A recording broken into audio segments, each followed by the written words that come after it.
sekarang edisi baru tuh Marty dan Sinko gitu. Silakan dicari kalau misalnya mau mendalami lebih lanjut. Di ruang baca kita pasti ada itu bukunya ya. Nah, sekarang kita lihat per definisi dulu, mengingat kembali yang sudah pernah Anda dapatkan. Mungkin dari SMP atau SMA nih sudah dapat yang disebut dengan larutan jenuh adalah suatu larutan di mana zat terlarut berada dalam kesetimbangan dengan fase padat atau zat terlarutnya. Kalau secara kuantitatif, definisi dari kelarutan adalah menyatakan konsentrasi zat terlarut dalam larutan jenuh pada temperatur tertentu. Jadi yang namanya kelarutan itu harusnya ada angkanya berapa sih? Berapa miligram per mili atau berapa miligram per liter gitu ya. Menyatakan konsentrasi dan harus disebutkan pada sekian derajat Celcius atau pada temperatur tertentu karena kalau ada perbedaan temperatur berapa banyak zat terlarut itu kemungkinan bisa berbeda. Lalu yang berikutnya secara kualitatif, kelarutan adalah interaksi spontan dari dua atau lebih zat untuk membentuk dispersi molekuler homogen. Kalau berupa dispersi molekuler yang homogen, berarti kita tidak bisa lagi membedakan antara mana yang fase terlarut dan mana yang fase pelarutnya. Nggak kelihatan lagi karena sudah berada dalam bentuk terkecilnya, yaitu merupakan dispersi yang homogen.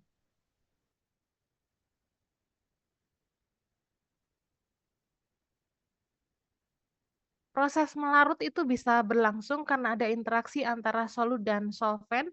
Ingat konsep like dissolve like. Jadi yang polar akan melarutkan senyawa yang polar. Konsepnya seperti itu ya, tapi nanti kita lihat ada beberapa yang ternyata tidak selalu seperti itu. Kalau kita punya suatu solut atau partikel yang mau kita larutkan, kita sebut saja sebagai A, mestinya molekul A akan saling berikatan dengan molekul A lainnya. Masih kumpul sesamanya, gitu ya. Lalu sementara si solvennya kita sebut saja sebagai B, si solven ini juga punya keterikatan dengan sesama solven lainnya. Nah, kalau kondisinya terlarut mestinya ada interaksi antara A dan B. Interaksi ini nanti kita bisa lihat berbeda antara yang pelarut polar dan yang pelarut yang sifatnya non-polar. Pelarut polar melarutkan zat terlarut ionik dan zat polar lainnya. Ya, polaritas ini kalau Anda masih ingat dulu di kuliah kimia organik, polaritas ini ditentukan oleh momen dipol. Masih ingat ya, kalau yang momen dipolnya tinggi itu yang polar apa non polar ya? Kalau yang momen dipolnya tinggi itu yang polar gitu. Kita lihat data ya. Nitrobenzen punya momen dipol 4,2 kali 10 pangkat min 18 ESU cm. Sementara kalau yang fenol ini punya momen dipol 1,7 kali 10 pangkat min 18 ESU cm. Kalau lihat angkanya momen dipol seperti ini, mestinya yang lebih polar yang mana? Yang nitrobenzen kan ya, yang momen dipolnya lebih tinggi. Jadi kalau kita punya solvent air misalnya yang sifatnya polar, mestinya kelarutan nitrobenzen ini lebih tinggi daripada kelarutan dari fenol. Faktanya, ini kelarutan dari nitrobenzen ini. 0,0155 mol per kilogram, sementara fenol larutnya 0,95 mol per kilogram. Angkanya, angka kelarutannya lah kok jadi lebih tinggi yang fenol ini ya. Berarti konsep like dissolve like nggak jalan di sini. Ya. Lalu apa yang terjadi sebenarnya? Jadi nitrobenzen memang secara momen dipol dia mestinya lebih polar. Itu berarti kelarutan itu tidak hanya ditentukan dari polaritas, tapi ada hal yang lain. Nah, yang lebih menentukan daripada polaritas itu adalah yang kita sebut sebagai ikatan hidrogen. Ntar ada yang masuk lagi. Nah, ikatan hidrogen. Masih ingat ya di kuliah kimia organik, ikatan hidrogen itu ikatan antara atom yang elektronegativitasnya tinggi dengan apa gitu. Ya, silakan nanti dilihat lagi ya, diingat kembali apa yang dimaksud dengan ikatan hidrogen. Nah, di nitrobenzen tadi ternyata Kasusnya adalah ikatan hidrogen yang lebih menentukan terjadinya atau menentukan tingginya kelarutan, itu ya, bukan hanya polaritasnya. Jadi kelarutan itu bisa tergantung pada polaritas, lalu ikatan hidrogen, struktur molekul, yang pada struktur molekul itu yang menentukan adalah perbandingan gugus polar dan non-polar yang meliputi panjang rantainya. Lalu adakah gugus polar tambahan dan adakah percabangan pada rantai. Jadi kalau makin panjang rantainya, jumlah C-nya berderet-deret makin banyak C-nya, ini maka kelarutannya makin rendah. Tapi kalau misalnya C-nya sama-sama jumlahnya ada 5, tapi yang salah satunya ini ternyata punya gugus polar tambahan, misalnya punya gugus OH yang nempel gitu lebih banyak daripada yang lainnya, walaupun jumlah C-nya sama, maka yang punya gugus polar tambahan ini kelarutannya lebih tinggi. Lalu kalau sama-sama jumlah C-nya, misalnya sama-sama C-nya ada 6, tapi yang ini C-nya rantai lurus, yang satunya C-nya bercabang gitu, walaupun sama totalnya C-nya ada 6, tapi yang punya percabangan pada rantai ini kelarutannya lebih tinggi.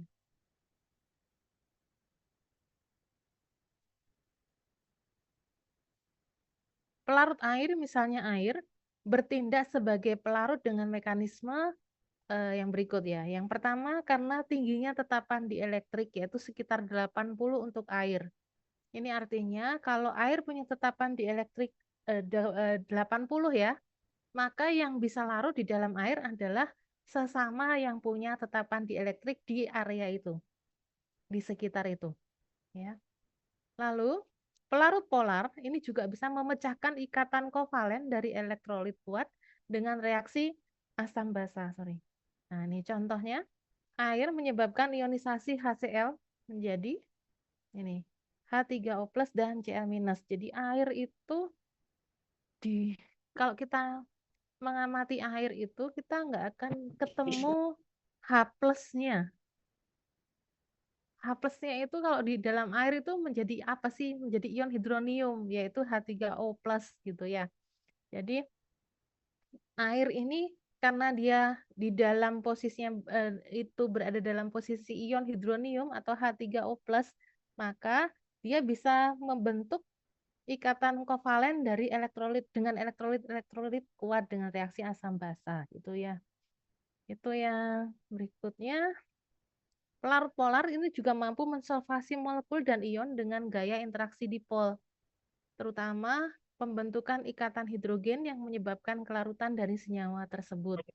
Karena ada interaksi dipol, maka Anda lihat eh, antara solut dan solvent ini seperti ada kutub-kutubnya atau terpolarisasi, ada bagian yang plus dan minus. Sehingga kalau plus dan minus ini terjadi, lebih memungkinkan terjadi adanya interaksi atau lebih mudah proses terbentuknya ikatan yang menyebabkan proses melarut. Kalau pelarut nonpolar, kalau yang kita punya pelarut nonpolar itu tidak dapat mengurangi gaya tarik-menarik antara ion-ion elektrolit kuat dan lemah karena tetapan dielektrik pelarut yang rendah. Lalu pelarut nonpolar juga tidak dapat memecahkan ikatan kovalen dan elektrolit yang berionisasi lemah karena pelarut nonpolar termasuk dalam golongan pelarut aprotik dan tidak dapat membentuk jembatan hidrogen dengan non-elektrolit. Ini ada pelarut aprotik. Ada yang masih ingat yang dimaksud dengan aprotik itu apa ya? Izin menjawab, Bu. Berarti pelarutnya tidak mendonorkan proton yaitu H+ pada reaksi. Terima kasih. Tidak mendonorkan proton. D. Ramzi tadi ya yang jawab. Ya, tidak mendonorkan proton. Oke, aprotik itu tidak mendonorkan proton. Hampir.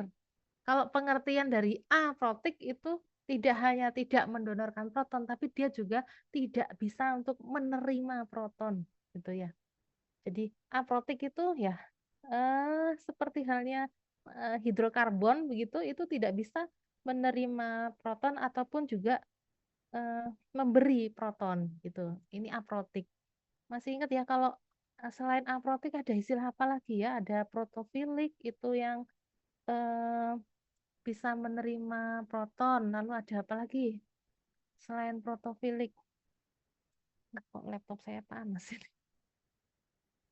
Selain protofilik ada apa lagi? Protogenik. Ya, protogenik berarti gen generate memberi proton gitu ya. Lalu ada amfiprotik itu bisa menerima sekaligus juga memberi proton. Nah, kalau yang aprotik ini yang tidak bisa menerima tapi juga tidak bisa memberi proton. Lalu berikutnya senyawa nonpolar dapat melarutkan zat larut nonpolar melalui interaksi dipol induksi. Kalau yang semipolar, pelarut yang semipolar ini contohnya keton dan alkohol. Ini dapat menginduksi suatu derajat polaritas tertentu dalam molekul pelarut nonpolar. Misalnya bensen. Bensen ini mudah untuk dipolarisasikan. Senyawa yang semipolar ini dapat bertindak sebagai pelarut perantara yang menyebabkan bercampurnya cairan polar dan nonpolar. Jadi kalau kita punya cairan yang polaritasnya itu berbeda jauh, lalu kita campurkan, kita akan dapatkan misalnya dicampurkan dalam satu tabung reaksi ya, maka kita akan melihat ada garis batas di antaranya. Kita akan melihat, oh ini bagian dari cairan A, yang ini bagian dari cairan B. Ada garis batas yang membatasi keduanya. Tapi kalau misalnya kita tambahkan cairan ketiga yang sifatnya semipolar ini, maka garis batasnya tadi hilang. Jadi si pelarut yang semipolar ini bertindak sebagai pelarut perantara yang menyebabkan bercampurnya antara cairan yang polaritasnya sangat jauh berbeda.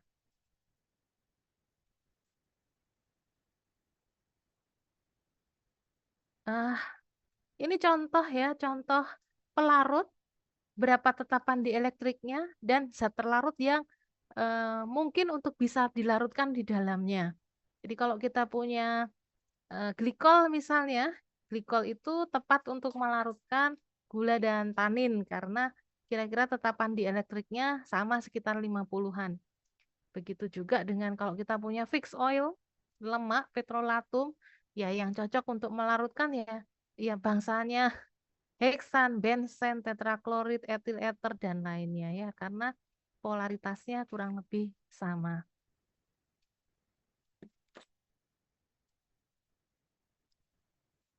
Sekarang kalau senyawa itu kita bisa bedakan antara padat, cair, dan gas. Ada 3 macam ya. Mestinya kalau proses melarut itu gabungan dari ketiga macam fase tadi.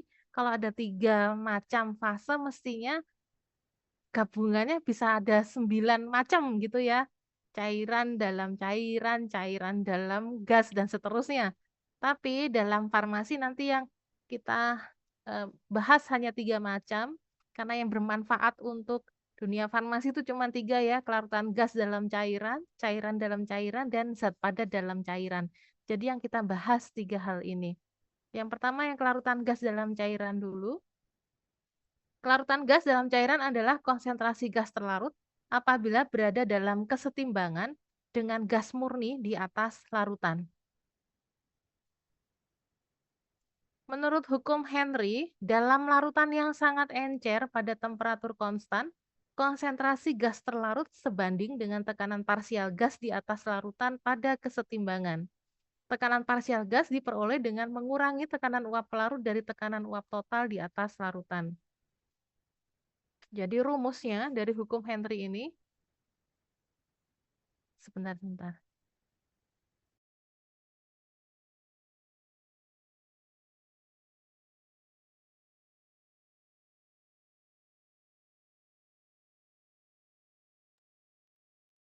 Jadi rumusnya adalah C2 sama dengan ini C. Yang dimaksud dengan C2 ini adalah konsentrasi. Kalau kita bicara tentang kelarutan, sering kita temukan ada notasi kalau nggak angkanya 1, angkanya 2. Angka 1 atau angka 2 itu untuk menyatakan ini miliknya siapa rumusnya gitu. Kalau angka 2 itu biasanya untuk menyatakan solutnya, solvennya nanti dikasih angka 1 gitu. Jadi C2 ini konsentrasi gas terlarut ya, itu konsentrasinya kita sebut sebagai C2. Lalu ada ini besarnya sama dengan tetapan perbandingan atau koefisien kelarutan dikalikan tekanan parsial gas. Dari rumus ini maknanya apa sih? Maknanya adalah konsentrasi gas terlarut itu sebanding dengan tekanan parsial gas, ya enggak? Konsentrasi terlarut sebanding dengan tekanan. Maknanya seperti itu, larutan gas naik sebanding dengan tekanan gas dalam larutan. Terus kalau sudah tahu hukum Henry ini penerapannya seperti apa ya, gitu. Coba diingat kalau adik-adik beli minuman bersoda. Atau dulu praktikum preskripsi bikin sediaan effervescent. Sudah praktikum preskripsi belum ya? Sudah ya, semester 3 sudah kan ya? Nah, di sediaan effervescent itu kan ada gas CO2-nya sebenarnya ya. Gas CO2 yang terlarut di dalam cairan, gitu, di dalam larutan. Nah, karena sesuai hukum Henry ini, coba diingat lagi kalau kondisinya botolnya tertutup, itu tekanannya tinggi apa rendah? Tinggi. Kalau kita buka botolnya, itu sama saja kita dengan menurunkan tekanan di dalam botol. Sesuai hukum Henry, kalau tekanan turun, maka konsentrasi gas terlarut itu ikutan turun. Jadi gas CO2 yang semula terlarut di dalam cairan dilepaskan. Akhirnya kalau dibuka botolnya, ces, gasnya lompat keluar semua ya. Itu karena tekanannya turun, maka kelarutan gasnya ikut turun sehingga dibebaskan keluar gitu ya. Itu makna dari hukum Henry. Lalu berikutnya ada pengaruh temperatur. Temperatur naik maka kelarutan gas umumnya turun. Kenapa? Ya karena sifat gas itu kan lebih mudah berekspansi gitu ya. Suka berekspansi, maka ketika temperatur naik, kelarutan gas itu turun. Nah, makanya kalau nyimpan misalnya parfum, jangan disimpan di tempat yang suhunya hangat gitu ya, apalagi di tempat panas. Harusnya simpan di tempat yang sejuk atau cenderung lebih dingin supaya apa? Biar wanginya awet. Kalau disimpan di tempat yang hangat itu lama-lama wanginya tak seperti dulu lagi gitu ya. Karena gasnya sudah hilang, kelarutan gasnya kan turun. Jadi gasnya sudah terbebaskan keluar.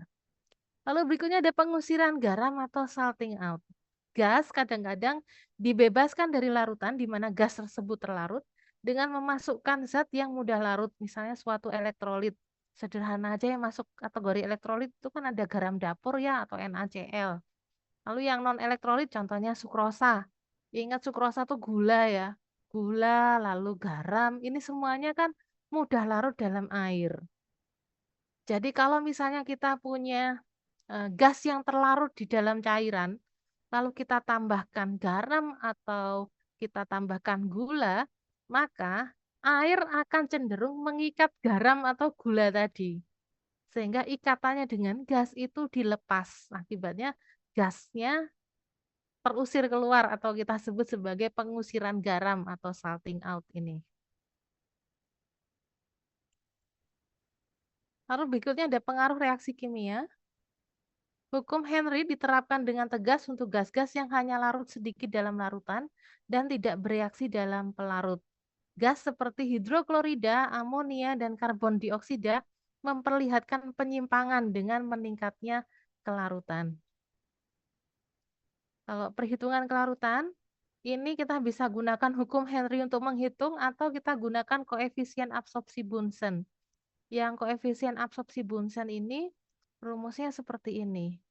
V pada kondisi STP ya, kondisi standar, dibagi dengan volume larutan, ini besarnya sama dengan ini.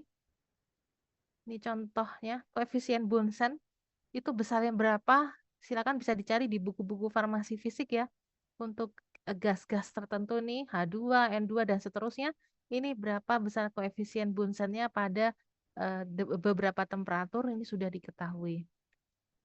Ini contoh permasalahannya, jika ada sekian gram oksigen dilarutkan dalam 1 liter air pada temperatur 25 derajat Celcius, pada tekanan oksigen 300 mm Hg, hitung koefisien kelarutan dan koefisien Bunsen, maka kita bisa gunakan rumus-rumus tadi untuk menghitung ya.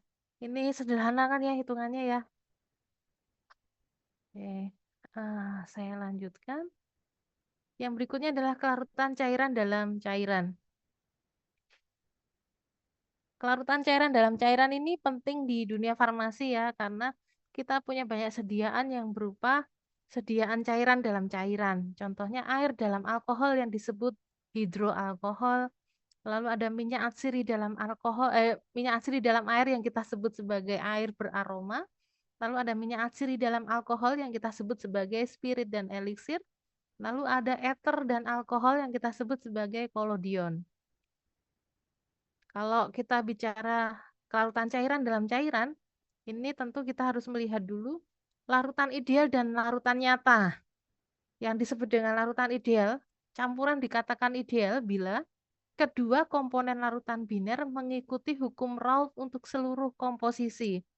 Jadi komponen larutan biner itu berarti kita punya campuran dua macam cairan gitu ya. Jadi merupakan campuran biner. Mengikuti hukum Raoult untuk seluruh komposisi. Ini hukum Raoult, tekanan uap larutan itu besarnya sama dengan fraksi mol dikalikan tekanan uap jenuh. Jadi, kalau dibuat kurva hubungan antara fraksi mol, sumbu yang di bawah ini ya, sumbu yang di bawah ini adalah campuran antara dua macam cairan, cairan A dan cairan B. Kalau titiknya di sini berarti campuran tadi hanya terdiri dari A saja, ya, hanya terdiri dari A saja. Sorry, titiknya di sini A-nya 0, B saja isinya. Makin ke sana, konsentrasi A-nya makin tinggi. Sampai di titik ini berarti isinya hanya B saja, A-nya 0. Nah, jadi kalau posisinya di sini, ini berarti di titik ini kita buat campuran antara A-nya 0,2 bagian dan B-nya 0,8 bagian. Jadi totalnya adalah 1 bagian gitu ya. Kalau di sini berarti isinya setengah A dan setengah B. Terus kenapa sumbu yang ke atas ini adalah tekanan uapnya. Jadi kalau kita punya campuran antara A dan B, lalu dihitung berapa tekanan uapnya, kalau yang larutan ideal itu mestinya tekanan uap totalnya adalah sesuai garis lurus ini. Harusnya seperti itu. Nah, tapi di dunia ini yang ideal itu kan hampir nggak ada toh. Yang ada adalah yang tidak ideal. Nah, yang tidak ideal itu yang seperti apa? Yang pertama adalah yang mengalami penyimpangan negatif dari hukum Raoult. Jadi kalau mengalami penyimpangan negatif itu ternyata kalau kita punya campuran antara A dan B di semua komposisi seperti ini, maka tekanan uap totalnya ternyata melengkung ke bawah. Tekanan uap total larutan itu melengkung ke bawah. Kok bisa tekanan uap total larutan melengkung ke bawah? Ini karena disebabkan adanya ikatan hidrogen antar senyawa polar. Jadi antara A dan B ini terjadi ikatan hidrogen yang menyebabkan kenaikan kelarutan.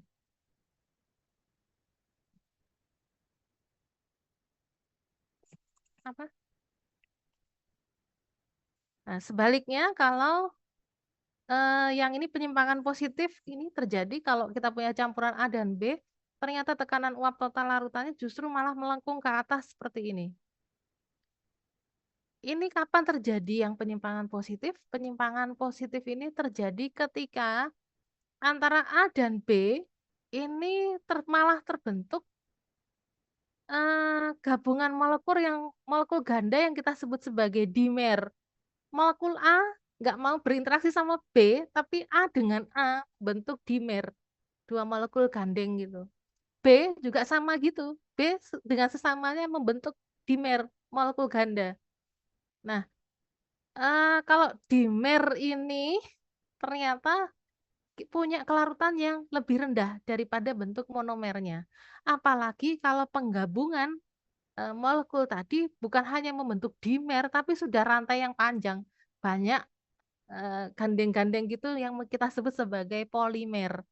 Makin panjang rantainya, makin panjang jumlah molekul gandanya, ini kelarutannya semakin rendah. Ini yang kita sebut sebagai penyimpangan positif.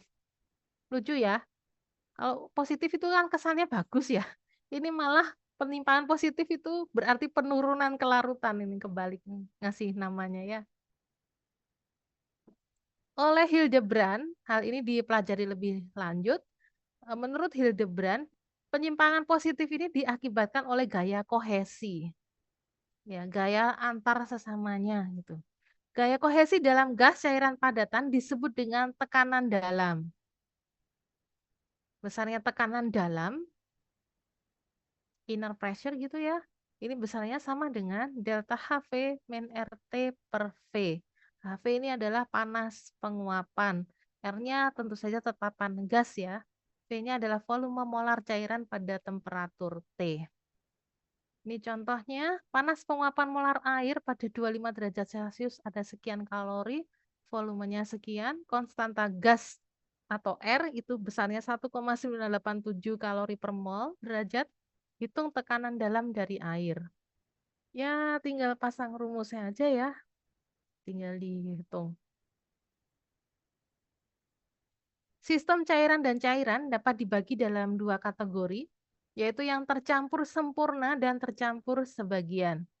Yang tercampur sempurna, ini misalnya pelarut polar dan semipolar seperti air dan alkohol, gliserin dan alkohol, aseton dan alkohol, itu bisa bercampur sempurna. Sementara yang pelarut nonpolar, misalnya benzen dan karbon tetraklorid, itu juga sama-sama bercampur sempurna.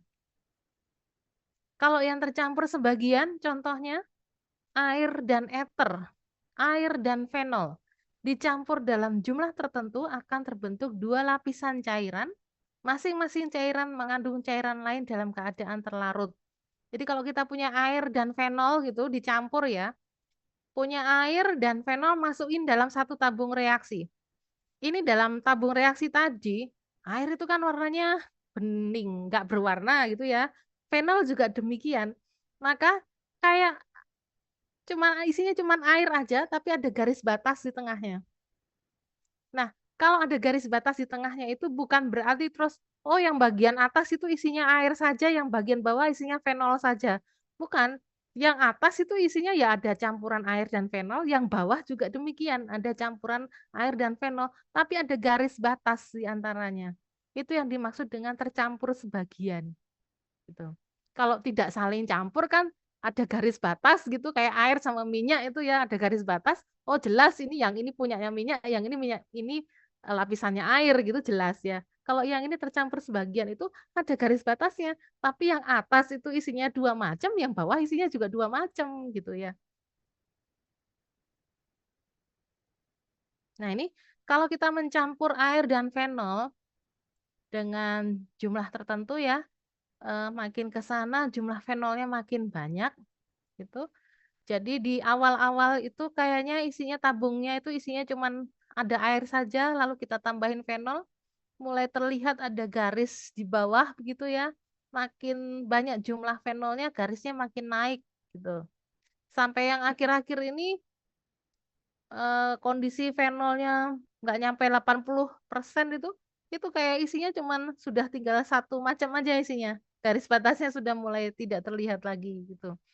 Nah, kalau kita gambarkan hubungan antara konsentrasi fenol dengan temperatur, lalu dilihat fasenya, fasenya ini akan membentuk kurva seperti huruf U terbalik seperti ini.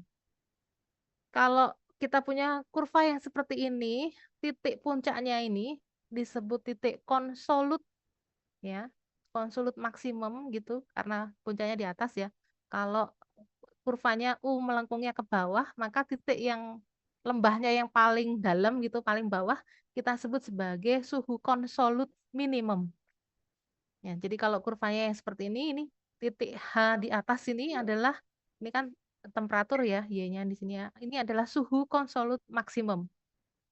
Nah, kalau kita potong kurvanya, misalnya saya pengen tahu kondisi di suhu 50 derajat misalnya. Maka cari angka 50 derajat lalu potong kurvanya mendatar gitu. Kita bentuk garis di sini. maka garisnya kita sebut sebagai tie line. Untuk apa?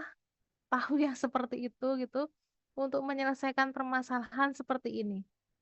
Suatu campuran fenol dan air pada 20 derajat Celcius punya komposisi total 50% fenol. Tie line pada temperatur ini memotong binodal kurva yang kayak U tadi pada titik ekivalen 8,4 dan 72,2%. Jadi garis mendatar tadi motong kurvanya di dua titik ini. Berapakah berat lapisan air dan lapisan fenol dalam 500 gram campuran dan berapa gram fenol terdapat dalam masing-masing lapisan tersebut? Kita bisa hitung menggunakan pemisalan. Misal Z adalah berat lapisan air, maka berat lapisan fenol adalah 500 min Z. Jadi kan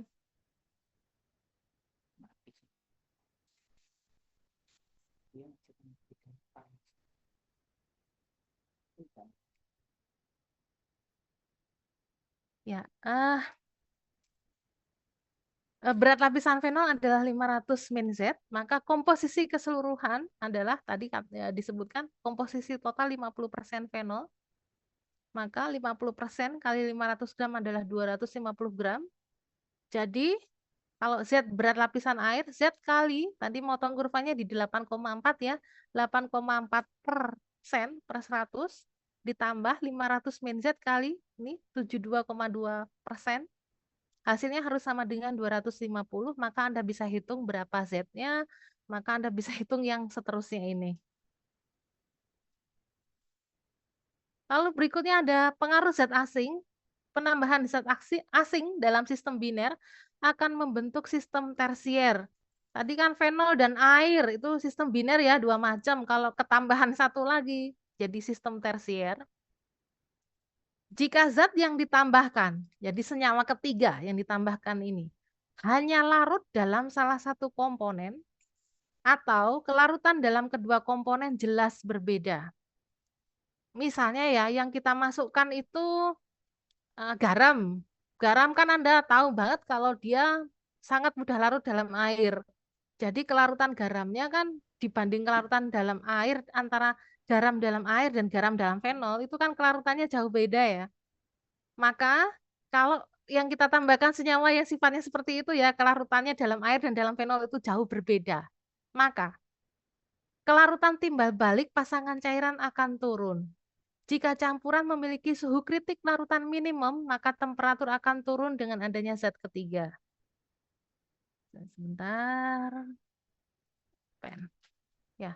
Jika campuran biner memiliki suhu kritik larutan maksimum, maka suhu tersebut akan naik. Tadi fenol sama air. Bentuk kurvanya adalah bentuk U seperti ini. Jadi yang dia punya adalah suhu kritik yang di atas ini. Ini yang tadi disebut sebagai suhu konsolut maksimum.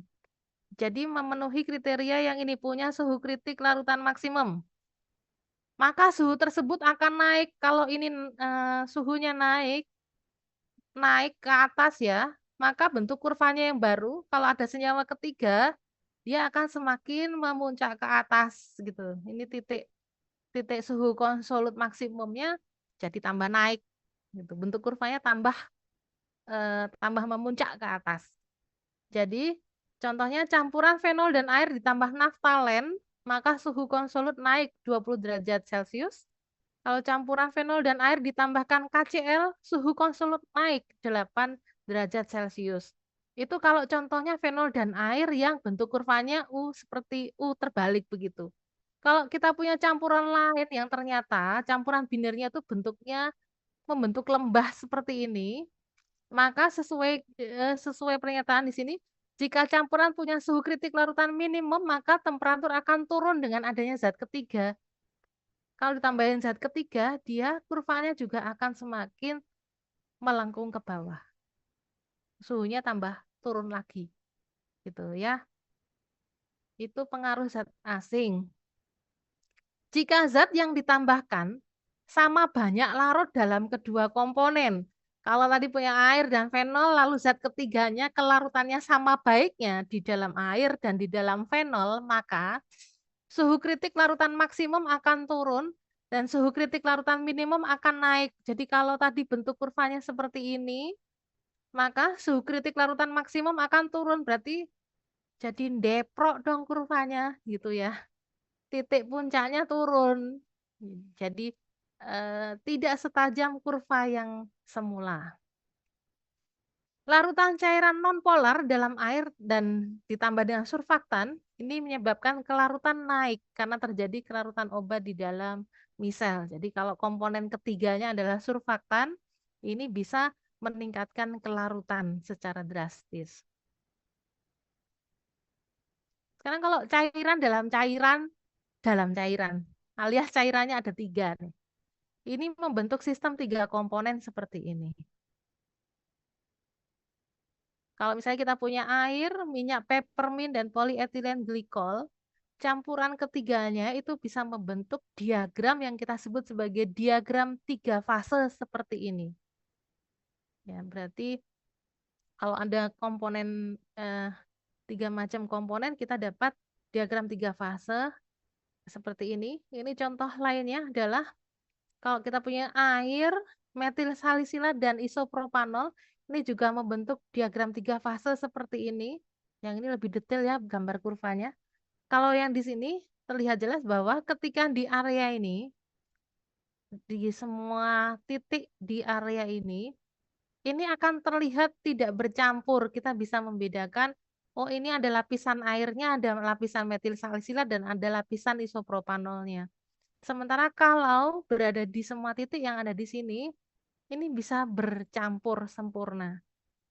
Jadi semua titik di area ini akan seperti terlihat cuman ada satu macam cairan saja. Padahal di dalamnya ada 3 macam cairan. Lalu oleh seorang ahli yang bernama Paruta dan teman-teman, atau Paruta et al., mempelajari hubungan antara kelarutan zat dengan tetapan dielektrik pada bahan obat, barbiturat, santin, paraben, dan lain-lain. Yang dia lihat terutama adalah kelarutan kafein dalam campuran dioksan dan air. Dioksan dan air ini perbedaan polaritasnya itu besar. Jadi air kan Anda tahu polar ya. Dioksan ini sangat non-polar. Mestinya biasanya kan nggak saling campur ya, tapi ternyata dioksan dan air ini bisa bercampur pada semua perbandingan. Nah, oleh Paruta, ini dilakukan 2 kali percobaan dengan mencoba melarutkan kafein di segala perbandingan antara dioksan dan air. Jadi coba buat dioksan sekian banyak ditambah air sekian banyak. Ini dihitung berapa parameter kelarutannya. Jadi parameter kelarutan itu adalah campuran tertentu antara sejumlah tertentu dioksan dan sejumlah tertentu air. Lalu diamati berapa banyak eh, kafein yang bisa larut. Nah, ini sumbu yang ke atas adalah kelarutan. Ternyata dari 2 kali percobaan didapatkan kurva yang kurang lebih sama, yaitu ada kurva yang memuncak ke atas lalu turun ke bawah. Ini menunjukkan bahwa kalau kita mencampur 2 macam cairan, ini berarti ada perbandingan tertentu antara cairan A dan B yang tepat untuk mendapatkan kelarutan yang tertinggi dari suatu senyawa. Jadi ternyata di daerah campuran antara dioksan dan air di area parameter kelarutan 14 ini yang kelarutan kafeinnya paling tinggi. Itu yang didapatkan oleh Paruta. Lalu berikutnya, data yang seperti itu dicari lebih lanjut, kali ini dengan melihat hubungan molekulernya. Kalau kita punya suatu senyawa dengan struktur tertentu, apakah kita bisa memperkirakan kelarutan dari senyawa itu hanya berbekal rumus strukturnya saja, struktur kimianya saja? Kita lihat contoh pertama ini. Kalau kita melihat mau menghitung kelarutan, kita hitung dulu yang namanya indeks struktural. Kita belajar ngitung indeks strukturalnya dulu ya, baru nanti dihitung kelarutannya. Indeks struktural untuk senyawa yang pertama. Yang kita lihat adalah ikatannya. Jadi, di struktur yang pertama ini, ikatan yang ada adalah ikatan antara C nomor 1 dan C nomor 2, dan ikatan antara C nomor 2 dan C nomor 3. Di ikatan yang pertama ini, C nomor 1 hanya punya satu ikatan dengan C lainnya. Sementara C nomor 2 punya dua ikatan dengan C lainnya. Maka untuk ikatan yang pertama ini kita tuliskan 1 kali 2. Pangkatnya min setengah. Semua pangkatnya min setengah. Jadi kita fokus ke perkaliannya dulu ya. 1 kali 2. Di ikatan yang di sini, antara C nomor 2 dan C nomor 3, C nomor 3 itu cuma punya satu ikatan dengan C lainnya. C nomor 2 punya dua ikatan dengan C lainnya. Jadi kita tuliskan 1 kali 2. Pangkatnya sama, min setengah. Baru kita hitung. 1 kali 2, pangkatkan min setengah, tambah 1 kali 2, pangkat min setengah. Ini hasilnya 1,414. Kita coba lainnya, struktur lainnya. Ini berarti ikatannya ada 1, 2, dan 3.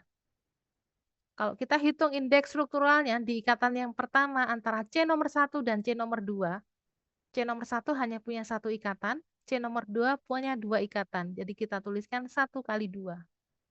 Di ikatan yang kedua antara C nomor 2 dan C nomor 3, C nomor 2 punya dua ikatan, C nomor 3 punya dua ikatan. Jadi kita tuliskan 2 kali 2. Di ikatan yang terakhir, C nomor 3 dan C nomor 4. C nomor 4 ini cuma punya satu ikatan, C nomor 3 punya dua ikatan. Jadi kita tuliskan 1 kali 2. Semua pangkatnya sama, min setengah semua. Hitung, kita dapatkan 1,914.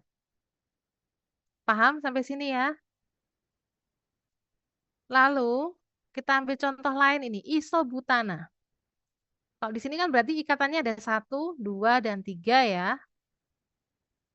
Ikatan yang di sini, C di ini hanya punya satu ikatan, C di sini punya 3 ikatan. Jadi 1 kali 3.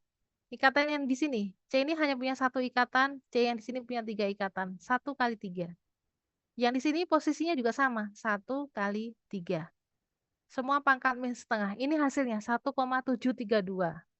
Itu adalah indeks strukturalnya atau notasinya atau lambangnya kita sebut sebagai X, ada angka satunya di situ. Itu indeks struktural. Oleh Kier dan Hall ditemukan bahwa kelarutan itu atau len dari solubility itu besarnya sama dengan min 1,505 dikurangi 2,533 kalikan indeks struktural. Jadi untuk isobutana, tadi hasil ngitung indeks strukturalnya 1,732 ini dimasukkan ke rumus ini menjadi seperti ini. Len S-nya ketemu sekian, maka diantilenkan Anda dapatkan kelarutannya adalah 2,76 kali 10 pangkat min 3. Itu hasil hitungan. Coba dibuktikan di lab sekarang. Coba melarutkan isobutana. Ternyata kelarutan isobutana dalam air adalah 2,83 kali 10 pangkat min 3 molal. Ini hasil hitungan, yang ini hasil percobaan. Angkanya cukup dekat. Jadi, kesimpulannya kita bisa memperkirakan kelarutan suatu senyawa berbekal rumus strukturnya. Jadi hitung dulu berapa indeks strukturalnya, lalu hasilnya berapa, masukkan ke persamaannya milik Kier dan Hall ini. Anda bisa hitung berapa kelarutannya. Nah, lalu oleh Amidon, ini tenaga ahli berikutnya ya. Amidon ini mengamati kelarutan non-elektrolit cair dalam pelarut polar. Ternyata Amidon menemukan bahwa len dari kelarutan itu sebanding dengan luas permukaan total atau total surface area dari zat terlarut. Besarnya log S ini sama dengan sekian rumusnya. Nah, kalau Herman ini tenaga ahli berikutnya yang menemukan software komputer untuk menghitung TSA-nya ini, total surface area-nya.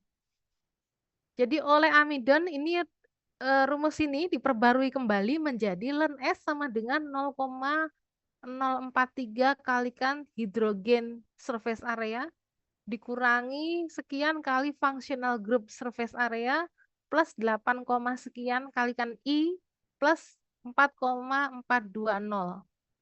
Nah, angka I-nya ini bisa sama dengan 1 kalau yang kita hitung adalah kelarutannya alkohol. Kalau hidrokarbon I-nya kita hitung sebagai 0. Jadi harga I-nya sama dengan 1 untuk alkohol dan harga I-nya sama dengan 0 untuk hidrokarbon. Rumusnya sama, hanya harga I-nya yang berbeda untuk golongan alkohol dan untuk golongan hidrokarbon. Ini contohnya. Jadi oleh Herman tadi sudah ditemukan ya untuk butanol itu hidrokarbon surface areanya berapa, functional group surface areanya berapa, lalu untuk sikloheksanol dan seterusnya. Ini seperti ini Anda bisa dapatkan di buku farmasi fisik.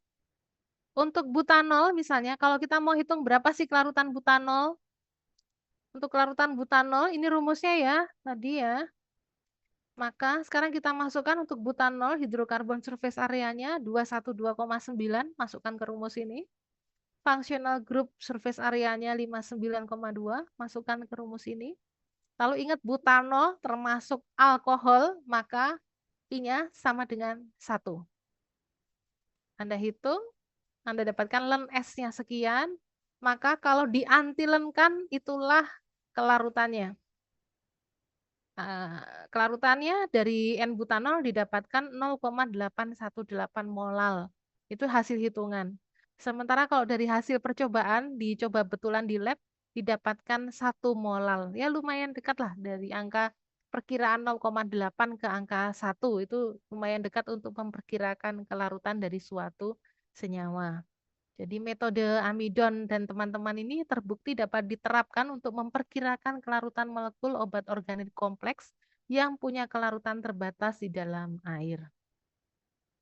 Ya, ini bersambung ya. Saya juga sudah ngos-ngosan. Nanti yang kelarutan zat padat dalam cairan kita bahas di minggu depan. Ya, sampai sini ada yang mau ditanyakan? Atau perlukah saya mengulangi cara menghitung? Yang penting Anda bisa ngitung indeks struktural dan setelah itu menetapkan berapa kelarutan dari suatu senyawa berdasar struktur kimianya, gitu ya. Bisa ya? Karena itu sering kali keluar jadi soal ujian dari saya. Oke. Jadi tolong betul-betul dipelajari bagaimana cara menghitung kelarutan berdasar dari struktur kimianya. Oke, ada yang mau ditanyakan? Ada nggak? Kalau nggak ada, ya sudah. Saya akhiri kuliah hari ini. Nggak ada yang nanya. 1, 2, 3. Oke. Ah, kalau gitu kita ketemu lagi minggu depan. Terima kasih atas kehadiran adik-adik semua. Semoga minggu depan kita sudah bisa kuliah luring ya. Saya izin end meeting ya. Jaga kesehatan semuanya. Terima kasih, Terima Ibu. kasih, Ibu. Terima kasih, Bu.